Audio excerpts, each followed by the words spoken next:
एक समय शहर से कुछ ही दूरी पर एक मंदिर का निर्माण जा रहा था।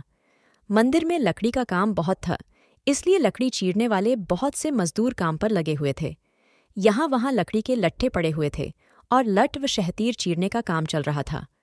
सारे मजदूरों को दोपहर का भोजन करने के लिए शहर जाना पड़ता था, इसलिए दोपहर के समय 1 घंटे तक वहाँ कोई नहीं होता था। एक दिन खाने का समय हुआ तो सारे मजदूर काम छोड़कर चल दिए। एक लट्ठा आधा चिरा रह गया था। आधे थे चिरे लट्टे में मजदूर लकड़ी का कौला फंसाकर चले गए। ऐसा करने से दोबारा आरी घुसाने में आसानी रहती है। तभी वहां बंदरों का एक दल उछलता कूदता आया। उनमें एक शरारती बंदर भी था जो बिना मतलब चीजों से छेड़छाड़ करता रहता था। पंगे लेना उसकी आदतें थीं। बंदरों के सरदार ने सबको वहां पड़ी चीजों से छेड़छाड़ न करने का आदेश दिया। सारे बंदर पेड़ों की ओर चल दिए, पर वह शैतान बंदर सबकी नज़र बचाकर पीछे रह गया और लगा अड़ंगेबाजी करने। उसकी नज़र अधचिरे लट्ठे पर पड़ी। बस वह उसी पर पिल पड़ा और बीच में अड़ाए गए कीले को देखने लगा। फिर उसने पास पड़ी आरी को देखा। उसे उठाकर लकड़ी पर रगड़ने लगा। उससे किर्रर किर्रर की आवाज़ निकलने लगी तो उसने गुस्से से आरी पटक दी। उन बंदरों की भाषा में किर्रर किर्रर का अर्थ निखट्टू था। वह दोबारा लट्ठे के बीच फंसे कीले को देखने लगा।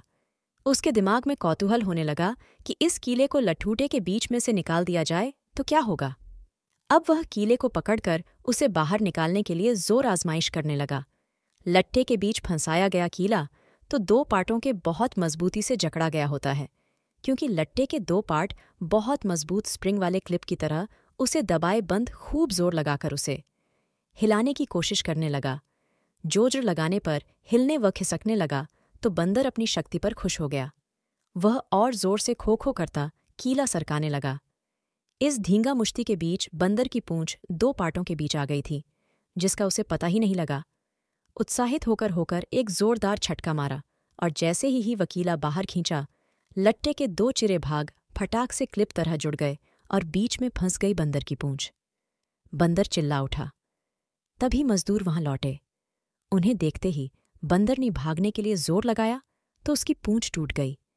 वह चीखता हुआ टूटी पूंछ लेकर भागा। सीखा बिना सोचे समझे कोई काम न करो।